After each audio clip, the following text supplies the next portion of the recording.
చెప్పుకోవడానికి ఈరోజు సమావేశం పెట్టడం జరిగింది.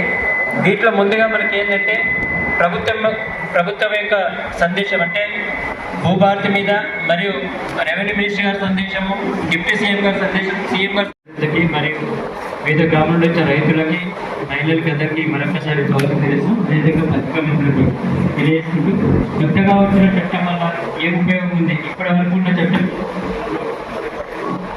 లోటుపాట్లు ఏమున్నాయి, ఇప్పుడు వచ్చే చట్టంలో ఏం ఉపయోగం ఉంది, రైతులకు ఏ విధంగా ఉపయోగపడుతుందో విపులంగా మనకు కలెక్టర్ గారు తెలియజేస్తారు.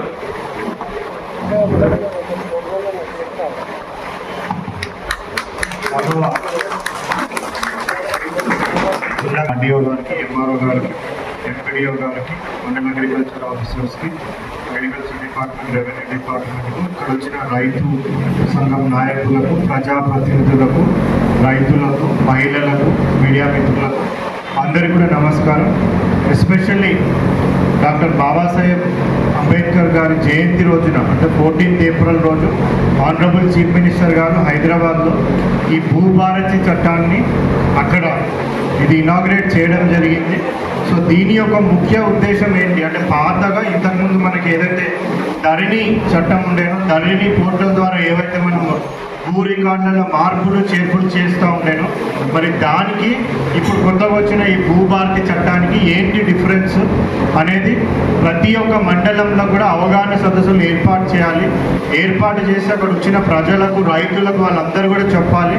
తద్వారా అక్కడ వచ్చిన ఎవరైతే హాజరైనారో ఆ రైతులంతా కూడా వాళ్ళ ఊర్లకు వెళ్ళినప్పుడు అక్కడ ఎవరైతే ఇంతకుముందు వచ్చిన చట్టం ద్వారా బాధితులు ఎవరైతే ఉన్నారో, ఎవరైతే నష్టపోయి ఉన్నారో, పట్టాలు రాకుండా ఉన్నారో వాళ్ళందరికీ కూడా వివరించి చెప్పినట్టయితే మళ్ళీ ఏవైతే మనం రెవెన్యూ సదస్సులు అనేసి ప్లాన్ చేస్తూ ఉన్నామో వాళ్ళ ఊరికే వచ్చినప్పుడు కూడా వాళ్ళ సమస్యలు చెప్పుకోవడానికి కూడా, వాళ్ళ సమస్యలు పరిష్కారం అవడానికి కూడా ఆస్కారం ఉంటుంది అనేసి ప్రతి మండల్ హెడ్ క్వార్టర్లో కూడా మనకి ఆనరబుల్ సీఎం గారు ఈ అవగాహన సదస్సులు అనేది కూడా పెట్టమని చెప్పడం జరిగింది.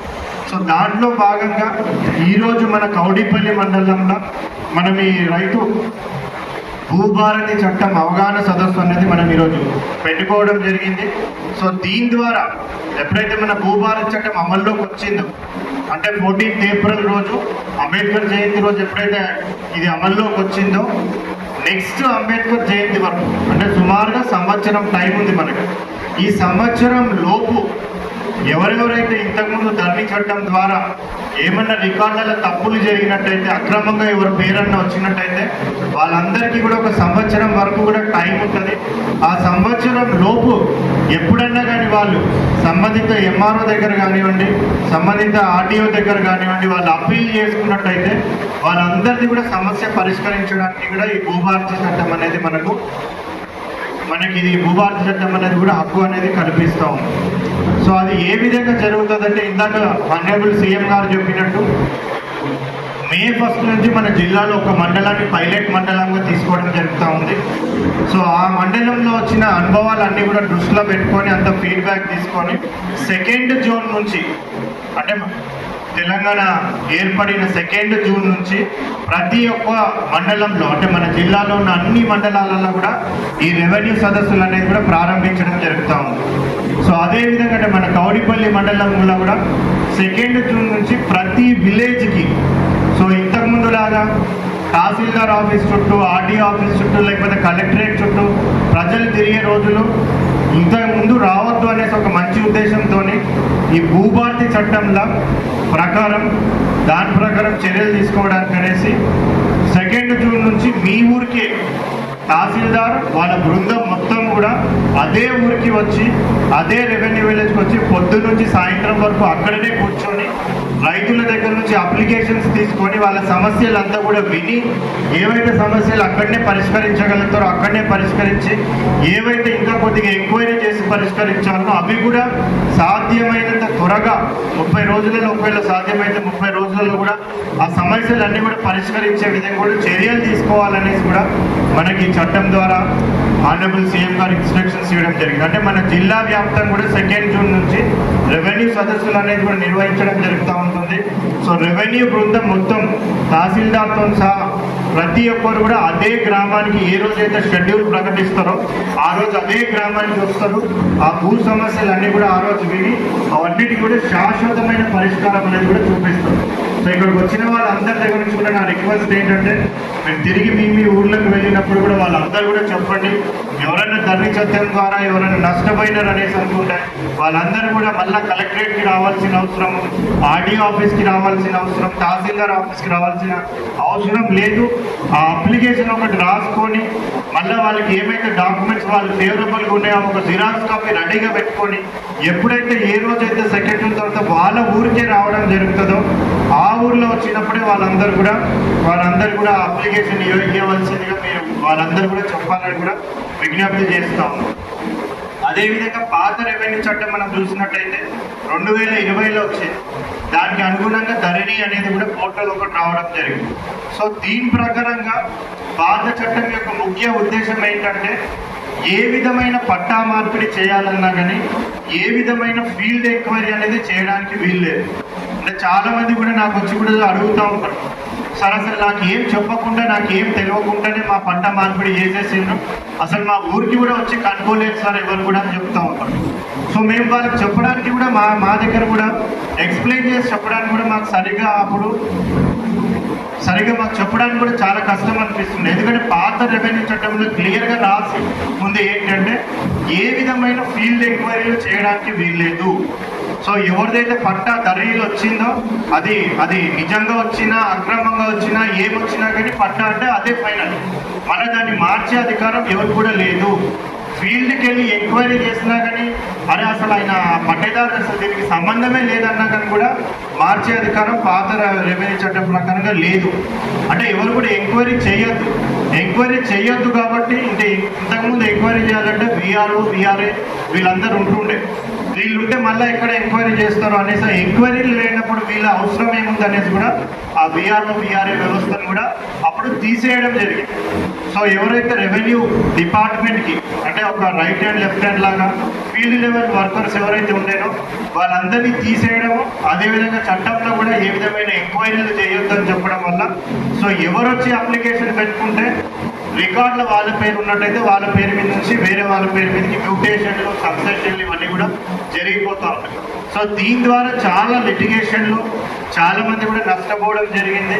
సో వాళ్ళందరూ కూడా మాకు ప్రజావాణిలో మా కలెక్టరేట్ చుట్టూ వచ్చి తిరిగి అప్లికేషన్ పెట్టుకున్నప్పుడు కూడా సో పాత చట్టం ప్రకారంగా మేము ఏం చేయడానికి కూడా లేదు, మీరు దయచేసి సివిల్ కోర్టుకి పోండి అనేసి కూడా వాళ్ళందరూ కూడా కోర్టుకి పోమని కూడా మేము రాసిస్తూ ఉంటాం.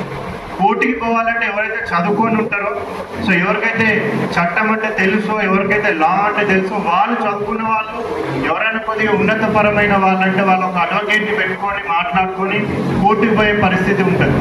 బట్ నిరుపేదలు ఎవరైతే విలేజ్లో ఉంటారో వాళ్ళకి అసలు ఏ కోర్టు కిందికి వస్తామన్నది కూడా తెలియదు. వాళ్ళకి తెలుస్తుందంటే ఒక తహసీల్ ఆఫీస్, ఒక ఆర్డీఓ ఆఫీస్, జిల్లాకు ఒక కలెక్టర్ ఉంటాడని అన్నట్టు మాత్రమే వాళ్ళకి తెలుసు. కానీ ఇది ఏ కోర్టు పరిధికి వస్తుంది, ఇది మెదక్ కోర్టు పరిధి కింద వస్తుందా, ఇది నర్సాపూర్ కోర్టు పరిధికి వస్తుందా, లేకపోతే తూప్రాన్ కోర్టు పరిధికి వస్తుందా అన్నది కూడా వాళ్ళకి తెలియదు. సో అటువంటి దాంట్లో వాళ్ళు ఎటు పోలేక ఎవరికి ఏం చెప్పుకోలేక పట్టా కూడా రాలేక ప్రభుత్వం ఇస్తున్న సదుపాయాలు ఏవైతే ఉంటాయో సబ్సిడీలు కానివ్వండి, రైతు భరోసా కానివ్వండి, రైతు బీమా కానివ్వండి, కేంద్ర ప్రభుత్వం ఇస్తున్న సబ్సిడీ కానివ్వండి, ఏ వీటిలో కూడా వాళ్ళు నోచుకోకుండా చాలా మటుకు కూడా అవస్థలు పడుతూ ఉంటాయి. సో వీటన్నిటినీ కూడా పరిష్కరించాలనే దిశగా మన దీంట్లో ఇప్పుడు కొత్త భూభారతి చట్టంలో ఏదన్నా రికార్డుల మార్పు చేయాలంటే పాత చట్టంలో ఖాళీ ధరణిల పేరుంటే మార్పులు చేర్పులు అయిపోతాయి, ఎంక్వైరీ అనేది లేదు. బట్ ఈ కొత్త చట్టంలో ఏదన్నా రికార్డుల మార్పు చేయాలంటే కంపల్సరీగా తహసీల్దార్ కానివ్వండి, ఆర్డీఓ కానివ్వండి ఒక నోటీస్ జనరేట్ చేయాలి. నోటీస్ జనరేట్ చేసి ఎవరి పేరు మీదనైతే పట్టా మార్పిడి చేస్తున్నామో వాళ్ళ పేరు మీద ఒక నోటీసు, ఎవరి నుంచి పట్టా మార్పిడి జరుగుతుందో వాళ్ళ పేరు మీద ఒక నోటీసు, ఈ 2 నోటీసులు కూడా జనరేట్ చేసి ఈ నోటీసులను ఆ ఇద్దరు అప్లికెంట్స్కి నోటీస్ ఇచ్చి అదేవిధంగా వాళ్ళ ఊరికి వెళ్ళి ఆ ఊర్లో ఉన్న పంచాయతీ ఆఫీస్లో కూడా ఆ నోటీస్ బోర్డులో కూడా ఈ నోటీస్ పెట్టడము, ఆ ఊళ్ళో విలేజ్ పెద్దలందరూ కూడా కూర్చొని మాట్లాడుకునే ప్లేస్ ఒకటి ఉంటుంది, విలేజ్ చావడి లాంటి ప్లేస్. సో అక్కడ కూడా కూడా ఈ నోటీస్ అతకబెట్టడము, తహసీల్దార్ ఆఫీస్లో కూడా ఈ నోటీస్ పెట్టడము. సో ఎక్కడెక్కడైతే మనకి ప్రజల అందుబాటులో కనిపించే విధంగా ఆ నోటీస్ అనేది కూడా అతికించడం జరుగుతుంది. సో ఆ నోటీస్కి సంబంధించి ఒక 7 రోజుల వరకు కూడా గడువు ఉంటుంది. ఎవరైనా వచ్చి అబ్జెక్షన్స్ చెప్పినట్టయితే మళ్ళా తహసీల్దార్ అబ్జెక్షన్ చెప్పిన వాళ్ళని, అప్లికెంట్స్ని అందరినీ కూడా పిలిపించి ఒక హియరింగ్ పెట్టి ఎవరి దగ్గరనైతే న్యాయం ఉందో, ఎవరి దగ్గరైతే రికార్డ్స్ స్ట్రాంగ్గా ఉన్నాయో వాటన్నింటినీ పరిశీలించి అవసరమైతే ఫీల్డ్ ఎంక్వైరీ చేసి, అంటే మళ్ళా గ్రామానికి వెళ్ళి గ్రామంలో ఉన్న పెద్దలను అందరినీ కూడా కన్సల్ట్ చేసి ఆ గ్రామంలో ఉన్న ఆ పెద్ద మనుషులు, ఆ గ్రామంలో ఈ పట్టాకి సంబంధించిన భూమికి సంబంధించిన పక్క పట్టేదారులు వాళ్ళ స్టేట్మెంట్స్ అంతా కూడా రికార్డ్ చేసి పంచనామా చేసి ఎవరికైతే న్యాయబద్ధంగా ఆ పట్టా రావాలో వాళ్ళ పేరు మీద కూడా పట్టా మార్పిడి చేసే ప్రొవిజన్ మనకి ఇంతకుముందు లేదు చట్టంలో. దాన్ని క్లియర్గా కూడా మనకి భూభారతి చట్టంలో పెట్టడం జరిగింది. అంటే రికార్డులు మార్పిడి చేయాలంటే అందరికీ తెలిసే జరగాలి, అందరికీ ఆపర్చునిటీ ఇవ్వాలి. వాళ్ళకి ఆపర్చునిటీ ఇచ్చి, వాళ్ళకి ఛాన్స్ ఇచ్చి, నోటీస్ ఇచ్చి తెలిసే విధంగా బహిరంగంగా చేయాలనేది కూడా ఈ భూభారతి చట్టంలో పొందుపరుచుంది. ఇంతకుముందు రాగా 4 గోడల మధ్యలో తహసీల్దార్ ఆఫీసులో ఎవరికి తెలియకుండా చేసినట్టయితే ఆ పిటిషనర్లు ఎప్పుడు కూడా వచ్చి మాకు ఎవరికి తెలియకుండా పట్టా మార్పిడి అయిపోయిందని చెప్పుకునే రోజులను తీసేయాలనేసి ఒక మంచి ఉద్దేశంతో ఆ రికార్డు మార్పిడికి చట్టం అనేది చేయడం జరిగింది. అదేవిధంగా మనం సక్సెషన్ చూస్తూ ఉంటాం. ఎవరైనా పట్టాదారు మరణించినట్టయితే ఇంతకుముందు ఉన్న ధరణి చట్టంలో ఏముంటుండేనంటే పట్టా ఎవరి పేరు మీద అయితే ఉన్నదో ఆ పట్టాదారు మరణించినప్పుడు ఎవరైనా ఒక 2-3 ఎవరైనా వచ్చి ఆ మరణించిన వ్యక్తికి మేమే వారసులం అని చెప్పి ఒక జాయింట్ అఫిడేవిట్ ఇచ్చినట్టయితే తహసీల్దార్ గుడ్డిగా అదే కరెక్ట్ అనుకొని నమ్మేసి వాళ్ళు ఏ రోజైతే స్లాట్ బుక్ చేసినారో ఆ రోజు వాళ్ళ పేరు మీదకి పట్టా మార్పిడి చేయడం ఇంతకుముందున్న చట్టం సూచిస్తుంది. తహసీల్దార్ నిజంగానే వీళ్ళిద్దరు వారసులేనా, వీళ్ళిద్దరు కాకుండా ఇంకా 4-5 ఎవరైనా ఉన్నారా వారసులు అనేసి విలేజ్కి వెళ్ళి ఎంక్వైరీ చేసే అధికారం అప్పుడు తహసీల్దార్కి లేదు. చేద్దామనగానే అప్పుడు విలేజ్ లెవెల్ ఆఫీసర్స్ ఎవరు కూడా ఉండరు. సో ఎవరన్నా అప్లై చేస్తే కంపల్సరీగా వాళ్ళ మీద పట్టా సక్సెషన్ చేసేయాల్సిందే. అట్లా చేయడం వల్ల ఏమవుతా ఉండేనంటే చాలామంది మళ్ళీ అది ఆ సక్సెషన్ ఆ పౌతి అయిపోయిన ఒక నెల రోజులకు, ఓ వారం రోజులకు మళ్ళీ తహసీల్దార్ చుట్టూ, మళ్ళీ కలెక్టరేట్ చుట్టూ తిరిగి సార్ మాకు తెలియకుండా చేసేస్తున్నారు, మా తండ్రికి యాక్చువల్గా 5 వారసులం, ఒక 4 కొడుకులం ఉన్నాం, ఒక కూతురు కూడా ఉంది, బట్ మా 2 అన్నలు మేము ఇక హైదరాబాద్లో ఉండేటోళ్ళం, మాకు తెలియకుండా వాళ్ళే పౌతి చేసేసుకున్నారు, బట్ మాకు మొత్తం 5 వారసులం అని చెప్తే కూడా ఏం చేయలేని పరిస్థితి. సో అటువంటి పరిస్థితి రావద్దనేసి ఇప్పుడు ఎవరైనా సక్సెషన్కి అప్లై చేసుకున్నారంటే, ఎవరైనా పట్టేదారు మరణించినట్టయితే కంపల్సరీగా భూభారతి చట్టం ప్రకారం ఒక నోటీస్ జనరేట్ చేయాలి. ఆ నోటీస్ జనరేట్ చేయాలంటే ఎవరైతే వారసులు, ఒక 3 వ్యక్తులు వచ్చి ఆ చనిపోయిన వ్యక్తికి మేమే 3 వారసులు అనేసి అంటే ఆ 3 పేరు మీద కూడా నోటీస్ తీసి ఆ 3కి కూడా నోటీస్ సర్వ్ చేసి మళ్ళీ ఆ విలేజ్లో, ఆ గ్రామంలో కూడా ఆ నోటీస్ అనేది కూడా పేస్ట్ చేసి మళ్ళీ ఒక 7 రోజుల సమయం ఇచ్చి ఓ ప్రాపర్ ఎంక్వైరీ చేసి అందరికీ తెలిసే విధంగా అవసరమైతే మళ్ళా ఆ ఊరికి కూడా వెళ్ళి ఫీల్డ్ ఎంక్వైరీ చేసి అందరినీ పక్క పట్టేదారులను కనుక్కొని ఈ ఫలానా వ్యక్తి ఈ మల్లయ్య అనేది చనిపోయినాడు, మరి మల్లయ్యకి సక్సెషన్ పేరు మీద 3 అప్లై చేసుకున్నారు, ఈ 3 వారసులు ఉన్నారా, ఇంకా ఎవరైనా వారసులు ఉన్నారా, ఇవన్నీ కూడా ఎంక్వైరీ చేసి ప్రాపర్గా 3 అనేసి కన్ఫర్మ్ చేసుకున్నాకనే పౌతి చేయాలనేది కూడా ఈ చట్టం చెప్తా ఉంది. ఈ చట్టం ద్వారా ఏంటంటే ఇంత క్లియర్ కట్గా అందరికీ తెలిసే విధంగా చేసినప్పుడు కొద్దిమంది మహిళలు కూడా ఉంటారు, వాళ్ళకి పెళ్లి టైంలోనే వాళ్ళ తండ్రి ఆస్తి కానివ్వండి, తల్లి ఆస్తి కానివ్వండి వాళ్ళు ప్రామిస్ చేసి ఉంటారు, నీకు కూడా 10 గుంటలు ఇస్తాం, నీకు కూడా 1 ఎకరం ఇస్తామని. సో ఇప్పుడు వాళ్ళు వేరే ఊర్లో పెళ్లి చేసుకొని వెళ్ళిపోతారు కాబట్టి వాళ్ళకి తెలియకుండానే వీళ్ళ అన్నదమ్ములు కూడా మొత్తం మాది అని కూడా చేపించుకునే పరిస్థితి రావద్దు అనేసి మనం అక్కడ నోటీస్ బోర్డులో పెట్టినప్పుడు సో అక్కడ ఉన్న గ్రామస్తులకు కూడా తెలుస్తుంది, అరే వీళ్ళకి 5 వారసులు ఉంటే 3 అప్లై చేసుకున్నారేంటి, మరి హైదరాబాద్లో ఉన్న కొడుకు పరిస్థితి ఏంటి, మరి వరంగల్లో ఉన్న కూతురు పరిస్థితి ఏంటి, వాళ్ళకు కూడా రావాలి కదా, మేము కూడా పెద్ద మనుషులం అప్పుడు ఉన్నప్పుడు వాళ్ళకు కూడా ఇస్తాను వాళ్ళ తండ్రి చెప్పిండు కదా, మరి వీళ్ళు చెప్పకుండానే చేసుకుంటున్నారు కదా అనేసి వాళ్ళకి తెలిసినప్పుడు వాళ్ళు ఇమీడియట్గా వాళ్ళకి ఫోన్ చేసి ఇట్లా మీ అన్నదమ్ములు చేసుకుంటున్నారని చెప్పే పరిస్థితి ఉంటుంది. అప్పుడు వాళ్ళు కూడా తహసీల్దార్ దగ్గరికి వచ్చి మాకు కూడా వాటా వస్తుందని వాళ్ళు కూడా అబ్జెక్షన్ ఇచ్చినట్టయితే తహసీల్దార్ వాళ్ళందరికీ నోటీసులు ఇచ్చి వాళ్ళని పిలిపించి వాళ్ళతో మాట్లాడి వాళ్ళందరినీ ఒప్పించి వాళ్ళందరూ అగ్రి అయితే వాళ్ళకి సమానంగానో లేకపోతే ఒకటి ఎక్కువనో ఒకటి తక్కువనో అందరు అగ్రిమెంట్ ప్రకారం కూడా పట్టా మార్పిడి చేసే సదుపాయం అనేది మనకి భూభారతి చట్టంలో ఉంది. సో ఇంతకుముందు ఆ ప్రాబ్లం ఆ సౌకర్యం లేకపోవడం వల్ల చాలా మటుకు కూడా కోర్టు లిటిగేషన్లు మా చుట్టూ తిరుగుతూ ఉంటాయి. మేము వాళ్ళందరూ కూడా మేము ఏం చేయలేము, ఒకసారి పట్టా మార్పిడి అయిపోయిందంటే మీరు పోయి సివిల్ కోర్టులనన్నా కేసు వేసుకోండి, లేదంటే 4-5 వారసులు ఉన్నా కానీ కూడా ఇద్దరే ఉన్నారనేసి తప్పుడు అఫిడేవిట్ ఇచ్చినారు కాబట్టి మీ అన్న మీదనే మీరు క్రిమినల్ కేసు పెట్టుకోండి అని కూడా మేమే వాళ్ళకి చెప్పి పంపించేటోళ్ళు. క్రిమినల్ కేసు అన్న మీ అన్న మీద పెట్టండి, లేదంటే సివిల్ కోర్టులో పోయి మీ ఆస్తి పంచాయతీ చేసుకోండి అని. సో ఇటువంటి సమస్యలు రావద్దని కూడా సవివరంగా కూడా మొత్తం మనకి భూభారతి చట్టంలో పౌతి ఏ విధంగా చేయాలనేది కూడా క్లియర్ కట్గా చెప్పడం జరిగింది. అదేవిధంగా చాలామంది సాదా బైనామా ద్వారా ఇంతకుముందు చాలామంది 30 ఏళ్ళ నుంచి 40 ఏళ్ళ నుంచి 20 ఏళ్ళ నుంచి వాళ్ళు ఎప్పుడో వాళ్ళ పూర్వీకులు వాళ్ళ తాతలు లేకపోతే వాళ్ళ తండ్రులు అప్పుడున్న పట్టేదారుల దగ్గర నుంచి సాదా కాగితం ద్వారా వాళ్ళకు కొద్ది డబ్బులు ఇచ్చి ఆ భూమిని కొనుక్కున్నారు. బట్ చాలామంది ఏమనుకుంటారంటే తెలంగాణలో ఎస్పెషల్లీ మన దగ్గర ఎక్కువ ఉంటుంది, ఆ సాదా కాగితమే పట్టా అనుకుంటారు వాళ్ళు. సో మళ్ళా పోయి ఎంఆర్ ఆఫీస్ చుట్టూ తిరిగి ఇంకో పట్టా చేసుకోవాలని కూడా చాలామందికి తెలియదు. సో అట్లాంటి వాళ్ళు ఏమంటే అదే పట్టా అనుకుని ఇన్ని రోజులు ఉంటే ఎప్పుడైతే మనకి ధరణి వచ్చిందో మళ్ళీ ఎవరైతే అమ్మేసుకొని పోయినారో పట్టేదారులు వాళ్ళందరి పేరు మీద పట్టాలు అయిపోయినాయి, ఎందుకంటే వీళ్ళు పట్టా చేసుకోలేదు కాబట్టి. సో ఇప్పుడు వాళ్ళ పేరు మీద మనకి రైతు భరోసా వస్తుంది, వాళ్ళ పేరు మీద అన్ని స్కీమ్లన్నీ కూడా ఇంప్లిమెంట్ అవుతున్నాయి. నిజంగా యాక్చువల్ ఎవరైతే కబ్జాలో ఉన్నారో ఎవరైతే కాస్ట్ చేస్తున్నారో వాళ్ళకి పట్టా లేకుండా పోయింది.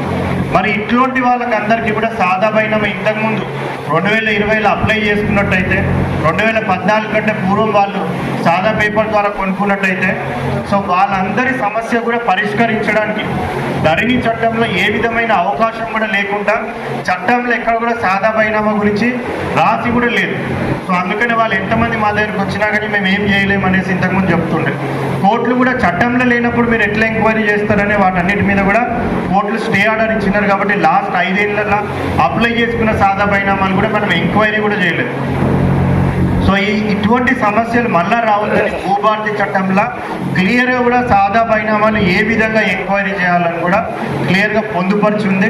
సో ఇంతకుముందు అప్లై చేసుకున్న వాళ్ళందరినీ కూడా ఆర్డీఓ లెవెల్లో ఆర్డీఓ ఎంక్వైరీ చేసి ఒక నోటీస్ జనరేట్ చేసి మళ్ళీ ఆ నోటీస్ని ఆ ఊర్లో అంటబెట్టి ఎవరైతే అక్కడ పట్టేదారు ఉన్నారో ఒరిజినల్ పట్టేదారు అమ్మిన వ్యక్తి ఆయనకు ఒక నోటీస్ ఇచ్చి, ఎవరైతే సాదా కాగితం ద్వారా కొనుక్కున్నాడో ఆయనకి ఇంకొక నోటీస్ ఇచ్చి ఆ ఊరు విలేజ్లో కూడా అది పేస్ట్ చేసి ప్రాపర్ ఎంక్వైరీ చేసి ఆ పక్క పట్టేదారులందరినీ కూడా కనుక్కొని ఆ విలేజ్ ఎల్డర్స్ని అందరినీ కూడా కనుక్కొని వాళ్ళందరితో పంచనామా చేసి వాళ్ళందరూ కూడా అవును సార్ వీళ్ళు ఒక 20 ఏళ్ళ క్రితం మాకు తెలుసు 20 ఏళ్ళ నుంచి వీళ్ళే కాస్తులు ఉన్నారు, వీళ్ళే పంట పండిస్తున్నారు, వీళ్ళే పంట తింటా ఉన్నారు, వీళ్ళు కొనుక్కున్నారు, అప్పుడు మేము కూడా సాక్షి సంతకాలు పెట్టినాం, మాకు కూడా తెలుసు వీళ్ళే కొనుక్కున్న వాళ్ళు అని చెప్తే ఆ ప్రాపర్ ఎంక్వైరీ ప్రకారం కూడా ఆ బీద వాళ్ళకి కూడా పట్టా చేసే అధికారం ఇప్పుడు మనకి ఆ సాదా బైనామాది కూడా మనకి భూభారతి చట్టం అనేది కూడా అలో చేస్తాం.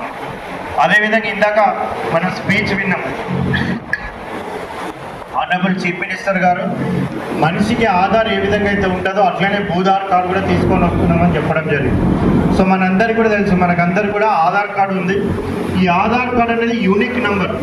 ఇది నాకు ఏ నెంబర్ అయితే వచ్చిందో నా పక్కన ఉన్న వ్యక్తికి ఎవరు కూడా ఆ నెంబర్ రాదు.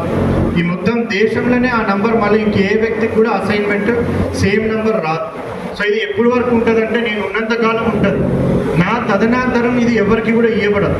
అంటే నా తదనంతరమే అది నాతోనే ఆ నంబర్ అనేది పోతుంది. బట్ మనిషి ఇప్పుడు ఉంటాడు, రేపు ఉంటాడు. భూమి అట్లా కాదు, సూర్యచంద్రుడు ఉన్నంత వరకు కూడా భూమి అనేది శాశ్వతం. సో అది పర్మనెంట్. భూమి అనేది పర్మనెంట్గా ఎప్పటికీ ఎన్ని ఏళ్ళు వచ్చినా ఇంకొక 1,00,000 ఏళ్ళ తర్వాత కూడా ఈ భూమి అనేది పర్మనెంట్గా ఉంటుంది. కాబట్టి దీనికి శాశ్వత హక్కులు ఈ భూమికి కల్పించాలని ఒక మంచి ఉద్దేశంతో ఈ భూధార్ కార్డ్ అనేసి తేవడం జరుగుతూ ఉంది.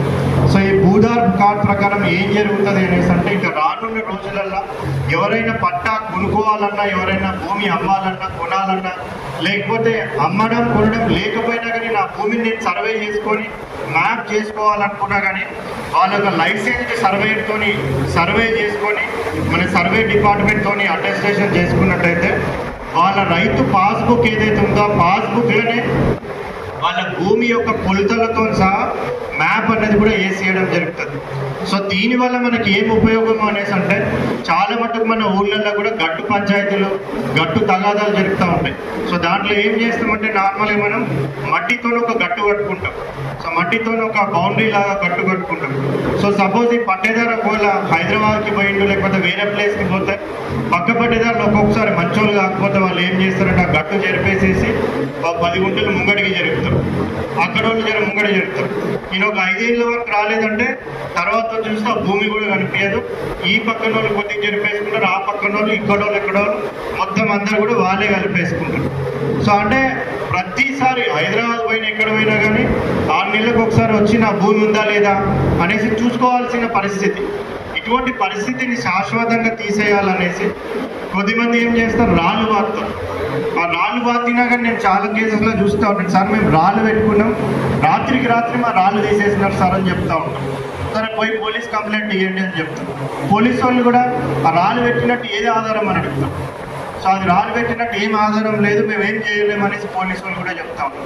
సో ఇటువంటి అన్నీ అవుతూ ఉన్నాయి అనేసి ఆ ఏవైతే మనకి బౌండరీ వాల్స్ ఉంటాయంటే బౌండరీ కార్నర్స్ ఉంటాయో సో వాటిని మనము శాటిలైట్ ద్వారా సో లాటిట్యూడ్ లాంగిట్యూడ్స్ అంటాం. ఆ శాటిలైట్ ద్వారా బార్డర్స్ పాయింట్స్లలో అన్నిట్లో కూడా లాటిట్యూడ్స్ లాంగిట్యూడ్స్ తీసుకున్నట్టయితే పర్మనెంట్గా సో ఒక్కసారి మనం ఆ లాటిట్యూడ్ లాంగిట్యూడ్స్ ఆ మ్యాప్ దించినామంటే అది ఇంకా పర్మనెంట్గా, ఎందుకంటే ఆ ఇమేజ్ అనేది కూడా మొత్తం మనకి శాటిలైట్ ద్వారా వస్తుంది. సో ఆ శాటిలైట్ ద్వారా వచ్చి మన పాస్బుక్లో అది ప్రింట్ అయిపోయి పక్క పట్టేదారులు అందరూ కూడా ఒప్పుకొని అవును ఇది ఫలానా ఈయనది 20 గుంటలు, ఆ 20 గుంటల బౌండరీ ఈ షేప్లో వచ్చింది, దీని ల్యాట్ లాంగ్స్ ఇవి. ఆ పక్క పట్టేదారులు అయినది కూడా ల్యాట్ లాంగ్స్ అయినది కూడా దించుతాం, ఆ ముంగట ఉన్నది అది కూడా దించుతాం, ఈయనది కూడా దించుతాం. వీళ్ళందరినీ దించినట్టయితే సో ఆయనకు ఒక పర్మనెంట్ రికార్డ్ వస్తుంది. సో ఎప్పుడైనా ఆయన ఒక యాప్ ద్వారా వచ్చి నా బౌండరీ ఎక్కడ ఉందంటే కూడా ఇగో ఇక్కడ ఒకటి అక్కడ ఒకటి ఇక్కడ ఒకటి ఇక్కడ ఒకటి అనేసి ఎప్పుడు కూడా ఆయన చూపెట్టే విధంగా ఆ ల్యాండ్ లాంగ్స్తో కూడా మ్యాప్ అనేది కూడా మనకి ఆ భూభారతి చట్టం ప్రకారంగా ఆ పాస్బుక్లో కూడా ప్రింట్ అయ్యి వస్తుంది. సో దీనివల్ల ఏం ఉపయోగం అంటే భూమి ఎక్కడున్నా కానీ కూడా ఇంకా మనం నిశ్చింతగా ఉండొచ్చు. సో పక్క పట్టదారు ఏమైనా చేస్తాడేమో, ఆయన ఆక్రమించుకుంటాడేమో, లేకపోతే వేరే వాళ్ళు ఎవరైనా దౌర్జన్యం చేస్తారేమో. నేను ఇందాక చెప్పినట్టు పోలీసు వాళ్ళు ఏమైనా చేయాలంటే కూడా అసలు ఇంతకుముందు అక్కడ రాయి ఉన్నదంటే ఎవిడెన్స్ ఏది ఇవన్నీ ఉంటాయి. సో ఇప్పుడు ఎవరైనా ఇంతకుముందు అంటే గట్టు జరిపేయచ్చు, రాయి తీసేయచ్చు. బట్ ఈ శాటిలైట్తో ఏదైతే మనం క్యాప్చర్ చేస్తామో ఇది జరిపేయాలంటే ఏం చేయాలా, ఏం చేయొచ్చు, ఆ శాటిలైట్నే తీసేయాలి. ఆ శాటిలైట్నే తీసేయాలి. ఆ శాటిలైట్ని మొత్తం తీసేస్తేనే అప్పుడు ఆ గట్టులు ఏవైతే దాని బౌండరీ ఉంటాయో అవి మొత్తం కూడా చెరిగిపోయే ఛాన్స్ ఉంటుంది. సో ఆ శాటిలైట్ని తీసే స్తోమత ఎవరికి కూడా ఉండదు. ఒకవేళ తీసేసినా ఇప్పుడు ఇండియా బాగా అడ్వాన్స్డ్ కంట్రీ అయిపోయింది. మనకు ఒక్క శాటిలైట్ లేవు, చాలా శాటిలైట్లు ఉన్నాయి. ఒకటి పోతే 10 శాటిలైట్లు వస్తాయి. సో ఇప్పుడు ఏ విధమైన ఇది కూడా మనకి చేయడానికి లేదు. సో పర్మనెంట్ రికార్డ్ అనేది కూడా ఎప్పటికి కూడా ఉండిపోతుంది.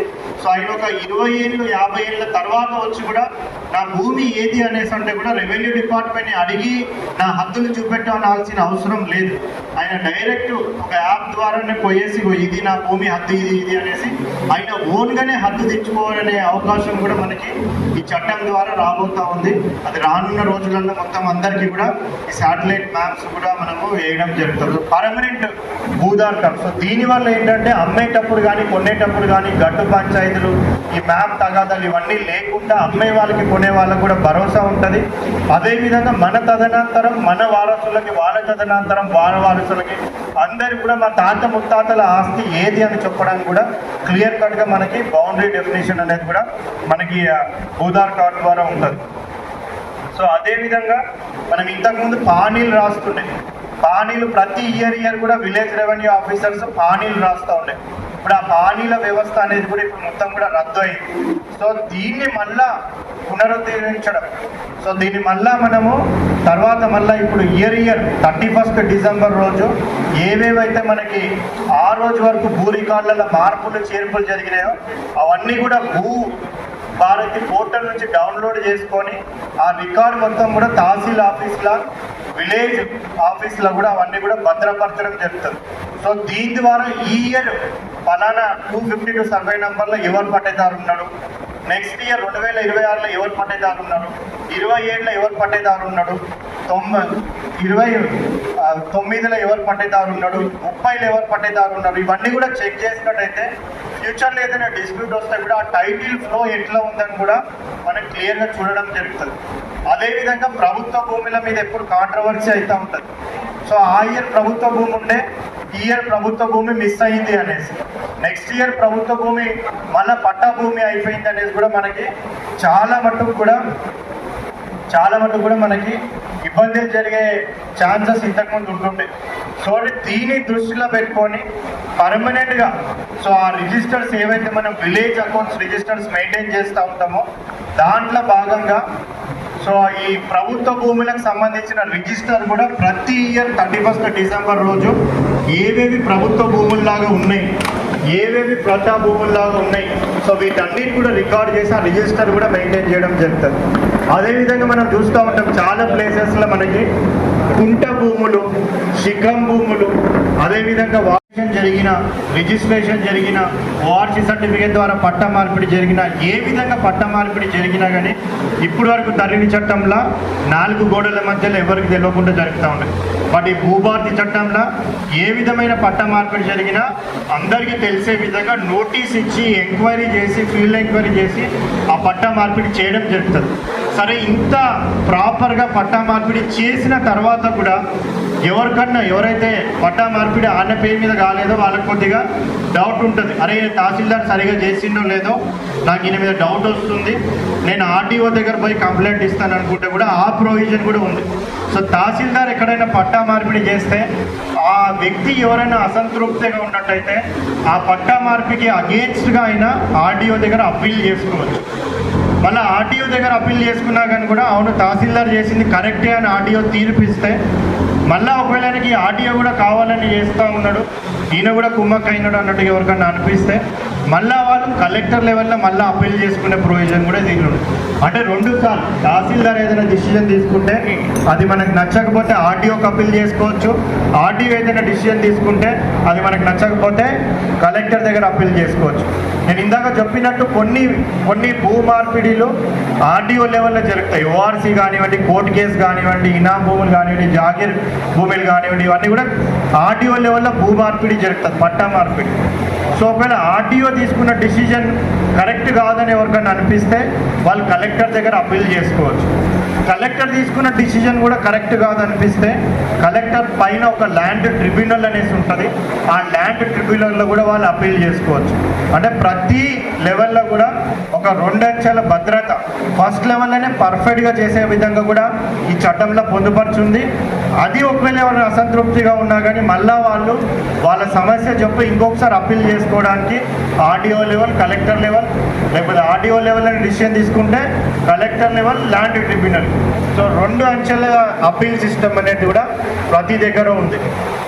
అదేవిధంగా మనం ఇంతకుముందు 99, 1990 ఆ టైంలలో 2000, 2005, 2007 అటువంటి సంవత్సరాలలో ఇంతకుముందు కూడా అప్పుడున్న ప్రభుత్వాలు ఎవరైతే ప్రభుత్వ భూమిలో నిరుపేదలు కాస్తులో ఉంటారో అసైన్మెంట్ రివ్యూ కమిటీస్ మళ్ళా రివ్యూ చేసి ఎవరెవరైతే నిరుపేదలు అసైన్మెంట్ ఎలిజిబిలిటీ ఉన్న వాళ్ళు ప్రభుత్వ భూములలో ఎవరైతే దున్నుకుంటా ఉన్నారో 20 ఏళ్ళ నుంచి 30 ఏళ్ళ నుంచి పట్టా లేకుండా ఉన్నారో అటువంటి నిరుపేదలకు అందరికీ కూడా పట్టా పంపిణీ కార్యక్రమం అనేది ఎంక్వైరీ చేసి వాళ్ళందరికీ కూడా పట్టాలు పంచడం జరుగుతుంది అనేది కూడా ఆనరబుల్ సీఎం గారు చెప్పినారు.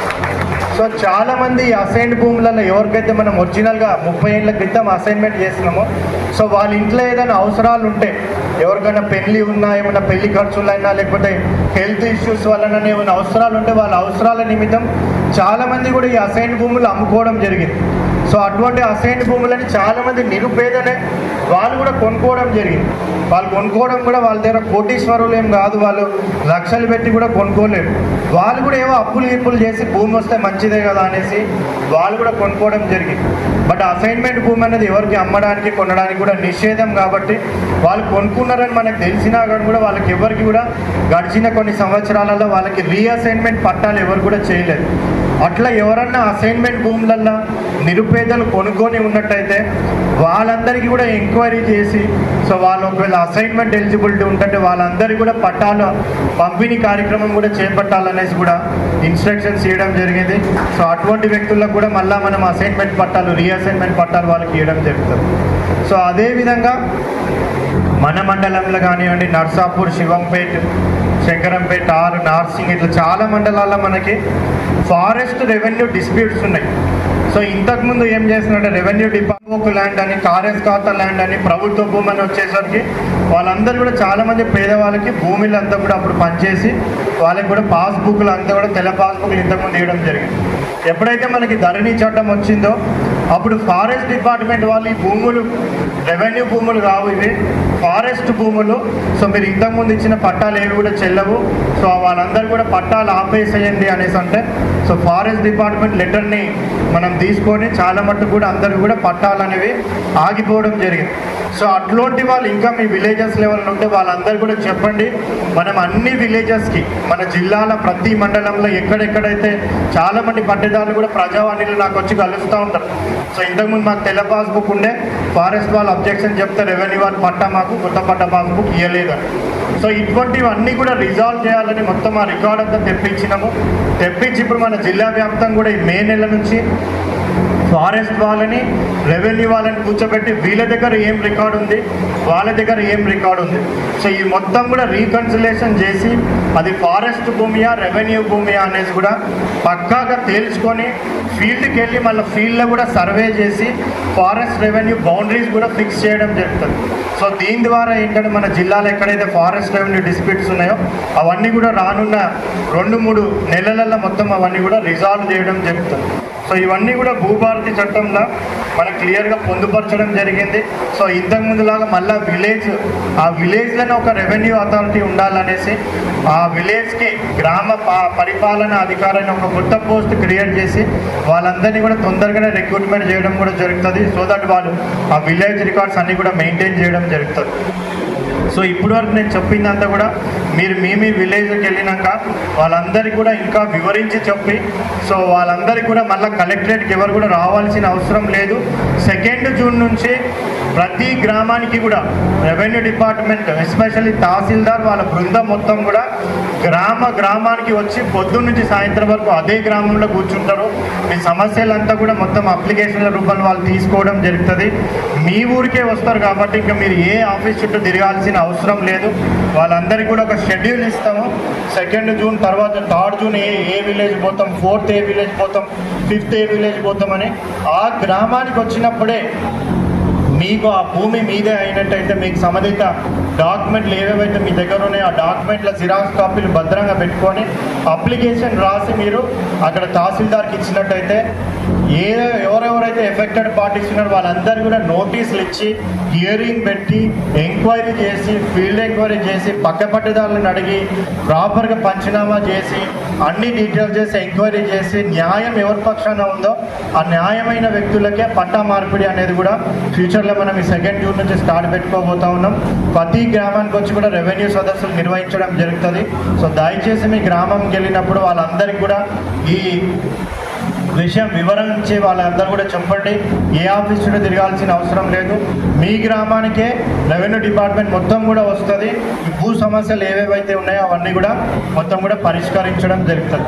సో మరి ఇంత ఎండాకాలం ఉన్నా కానీ సో అందరూ ఇంత మంచి ఓపికగా ఇక్కడ వచ్చి మరి ఇక్కడ మొత్తం మేము చెప్పినదంతా కూడా ఈ టోటల్గా విని మళ్ళా మా అందరికీ హెల్ప్ చేసే విధంగా మీరు ఈ మెసేజ్ని ఆనరబుల్ సీఎం గారు ఇచ్చిన మెసేజ్ని కానివ్వండి, నేను వివరించింది అంతా కూడా మీరు మీ గ్రామాలకు తీసుకుపోయి ప్రజలను అందరూ కూడా చైతన్యవంతులు చేసి ఏవైతే గ్రామాల రెవెన్యూ సదస్సులు నిర్వహించబోతా ఉన్నామో దాన్ని సక్సెస్ఫుల్గా చేసే విధంగా మీరు అందరూ కూడా కృషి చేస్తారని ఆశిస్తూ మరొకసారి ఇక్కడికి వచ్చిన వాళ్ళందరూ కూడా పేరున ధన్యవాదాలు తెలుపుతా ఉన్నాను. Thank you.